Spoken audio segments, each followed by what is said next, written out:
Bismillahirrahmanirrahim. Assalamualaikum warahmatullahi wabarakatuh. Alhamdulillahirabbil alamin wa bihi nasta'inu ala umuri dunya waddin, wassalatu wassalamu ala sayyidina Muhammadin wa ala alihi wa sahbihi ajmain, amma ba'd. Alhamdulillah, anak-anakku yang dirahmati oleh Allah dan juga segenap wali murid baik ST Irada maupun SMP Plus Jauharul Maknun yang dirahmati oleh Allah.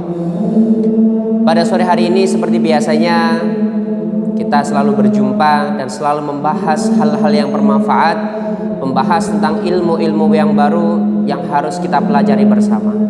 Dalam program Kaidah Kajian Indah ST Irada dan juga SMP Plus Jauharul Maknun. Anak-anak yang dirahmati oleh Allah dan juga para wali murid yang dirahmati oleh Allah, hari-hari ini merupakan hari-hari yang sangat dekat sekali dengan bulan yang sangat dimuliakan Allah, yaitu bulan Ramadan. Anak-anakku tentu tahu bahwasanya hari-hari ini kita telah memasuki bulan Sya'ban. Dan ketika kita sudah memasuki bulan Sya'ban, maka sebentar lagi kita akan berjumpa dengan bulan Ramadan, di mana bulan Ramadan kita akan mengisi satu bulan penuh dengan beribadah kepada Allah, berpuasa kepada Allah, melaksanakan sholat tarawih, melaksanakan witir dan ibadah-ibadah yang lainnya. Tapi anak-anakku yang dirahmati oleh Allah, sebelum kita memasuki bulan Ramadan, pasti kita bertemu dengan bulan Sya'ban.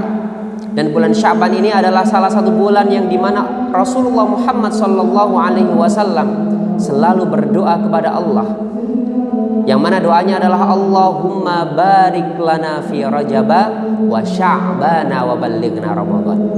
Ya Allah, berkailah kami di bulan Rajab. Bulan Rajab sudah kita lewati. Berkailah kami di bulan Sya'ban. Sekarang kita berada di bulan Sya'ban. Wa ballighna Ramadan, dan sampaikan kami di bulan Ramadan. Anak-anakku yang dirahmati oleh Allah, bulan Sya'ban merupakan bulan yang juga sangat istimewa. Dan ini perlu diketahui oleh anak-anakku sekalian dan juga wali murid di rumah, bahwasanya di dalam bulan Sya'ban ada satu hari yang dikenal dengan nama Nisfu Sya'ban. Nisfu Sya'ban artinya adalah pertengahan bulan Sya'ban, di mana kata Rasulullah Muhammad SAW, ini adalah hal yang harus kita ketahui bersama. Rasulullah mengatakan bahwasanya ketika malam nisfu Sya'ban, malam pertengahan bulan Sya'ban, itu adalah malam penentuan amal kita, di mana setiap kali malam nisfu Sya'ban amal kita diangkat ke langit oleh Allah Subhanahu wa taala untuk dihitung amal-amal kita selama 1 tahun ini. Jadi malam nisfu Sya'ban adalah malam penentuan amal kita. Apakah dalam setahun ini amal kebaikan kita banyak, atau justru dalam setahun ini amal keburukan kita yang justru lebih banyak? Na'udzubillah min dzalik.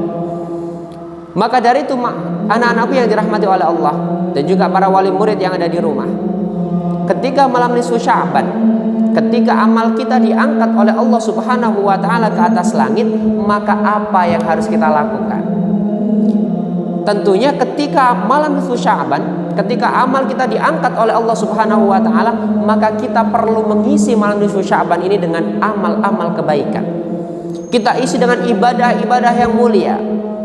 Makanya mungkin anak-anak sering kali melihat ketika malam nisfu Sya'ban, orang-orang banyak yang berbondong-bondong sholat malam. Orang-orang banyak yang berbondong-bondong ziarah ke makam-makam para wali. Bahkan tradisi yang kita lakukan adalah ketika malam nisfu Sya'ban, kita membaca surat Yasin 3 kali. Biasanya setelah sholat maghrib, kita dianjurkan membaca surat Yasin 3 kali.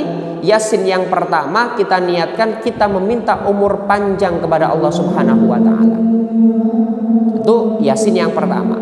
Jadi kita niat kepada Allah, ya Allah, aku ingin diberikan umur panjang yang barokah. Itu doa ketika kita membaca Yasin yang pertama. Kemudian setelah selesai kita baca lagi Yasin yang kedua. Dan di Yasin yang kedua ini kita berdoa kepada Allah, semoga kita diberikan rizki yang halalan thayyibah. Kemudian setelah selesai kita membaca Yasin yang ketiga. Dan membaca Yasin yang ketiga ini kita niatkan, kita berdoa kepada Allah, semoga iman kita diteguhkan dan kita diberikan wafat yang husnul khatimah. Ini adalah salah satu hal yang bisa kita lakukan, dan ini sudah menjadi tradisi yang biasa dilakukan ketika malam nisfu Sya'ban. Setelah sholat maghrib kita biasanya di musola atau di masjid kita baca Yasin 3 kali bersama-sama. Yang pertama kita niatkan semoga kita diberikan umur yang sangat panjang. Yang kedua kita niatkan semoga kita diberi rizki yang halal dan thayyibah. Dan yang ketiga adalah kita berdoa kepada Allah semoga kita diberikan mati yang husnul khatimah. Selain itu apa yang bisa kita lakukan Ustaz untuk mengisi malam nisfu Sya'ban? Banyak sekali. Tidak hanya membaca surat Yasin saja. Kita bisa sholat malam, kita bisa melakukan sedekah, kita bisa melakukan puasa ketika pagi harinya. Bahkan kita bisa melakukan ziarah ke makam-makam para wali. Kita bisa ziarah ke makam orang tua kita, ke makam saudara kita, keluarga kita, dan lain sebagainya. Bahkan anak-anakku yang dirahmati oleh Allah, dulu ketika Rasulullah Muhammad SAW masih hidup, menjelang nisfu Sya'ban, pagi harinya Rasulullah melakukan ibadah puasa. Sampai-sampai para sahabat bertanya kepada Rasulullah, "Wahai Rasulullah, mengapa engkau hari ini berpuasa?" Apa jawaban Rasulullah? Rasulullah menjawab, "Wahai sahabat-sahabatku, sesungguhnya hari ini adalah malam nisfu Sya'ban, malam pertengahan bulan Sya'ban, malam di mana amalku diangkat oleh Allah ke langit untuk dilaporkan, untuk dipertanggungjawabkan. Dan aku ingin ketika amalku diangkat ke langit, aku dalam keadaan berpuasa." Itu kata Rasulullah Muhammad SAW. Pertanyaannya sekarang, Ustadz, dari tadi Ustadz membahas tentang malam nisfu Sya'ban. Kapan sih Ustadz malam nisfu Sya'ban itu Ustadz?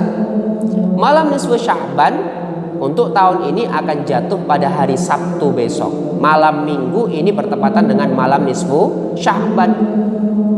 Dan satu hal yang harus diketahui oleh anak-anak, bahwasanya malam nisfu Sya'ban ini merupakan salah satu di antara 5 malam yang tergolong mustajabud doa. Jadi anak-anakku, ada 5 malam yang mana ketika kita berdoa di malam-malam ini, maka doa kita pasti akan dikabulkan oleh Allah Subhanahu wa taala. Malam apa saja Ustadz? Yang pertama adalah malam hari raya Idul Fitri.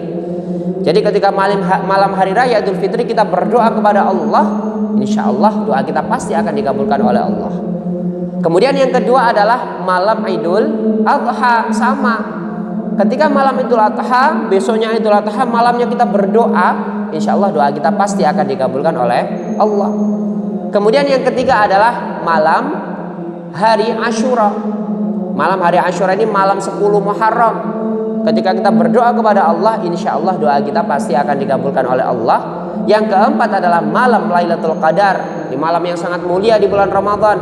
Ini juga ketika kita berdoa di malam Lailatul Qadar, doa kita pasti akan dikabulkan oleh Allah. Kemudian yang terakhir adalah malam nisfu Sya'ban, dan ini kita akan menghadapinya beberapa hari lagi. Kita akan menghadapi malam nisfu Sya'ban hari Sabtu besok, dan ini adalah malam yang mulia, di mana ketika kita berdoa di malam ini, insya Allah doa kita pasti akan dikabulkan oleh Allah Subhanahu wa taala. Tapi anak-anakku yang dirahmati oleh Allah, ternyata Rasulullah sudah memberikan tanda-tanda, sudah memberikan batasan-batasan. Malam nisfu Sya'ban memang malam yang sangat dimuliakan oleh Allah, di mana ketika kita berdoa pasti doa kita akan dikabulkan oleh Allah. Tapi Rasulullah kemudian mengatakan kecuali 2 orang. Ada 2 orang yang mana ketika dia berdoa di malam nisfu Sya'ban, doanya pasti tidak akan dikabulkan oleh Allah. Siapa 2 orang itu Ustaz? Yang pertama adalah orang yang tidak akan dikabulkan doanya oleh Allah. Yang pertama adalah orang yang menyekutukan Allah. Siapa sih Ustaz orang yang menyekutukan Allah itu Ustaz? Orang yang menyekutukan Allah adalah orang yang menyembah patung, orang yang menyembah pohon, tidak menyembah Allah, ini menyekutukan Allah. Dan orang kedua yang tidak akan pernah dikabulkan doanya sama Allah adalah orang yang memutus tali silaturahim. Makanya kalian anak-anakku jangan suka bertengkar sesama teman, jangan musuh-musuhan sama teman, jangan saling mengejek, saling membuli. Karena ketika kita mengejek, kita membuli, kita bertengkar, ini berarti kita memutus tali silaturahim kepada teman kita. Dan Rasulullah mengatakan orang yang memutus tali silaturahim, dia tidak akan masuk ke dalam surganya Allah. La yadkhulul jannah qati'ar rahim. Tidak akan masuk ke dalam surga orang yang memutus tali silaturahim. Dan orang yang memutus tali silaturahim, dia juga doanya tidak akan pernah dikabulkan oleh Allah Subhanahu wa taala. Maka pesannya untuk malam nisfu Sya'ban adalah menghadapi malam nisfu Sya'ban, pesan yang harus kita tanamkan adalah kita harus mengisi malam nisfu Sya'ban dengan ibadah-ibadah yang mulia. Kemudian yang kedua adalah kita jangan suka memutus tali silaturahim, karena ketika kita memutus tali silaturahim maka kita akan tidak bisa masuk surganya Allah Subhanahu wa taala, dan doa kita tidak akan dikabulkan oleh Allah Subhanahu wa taala.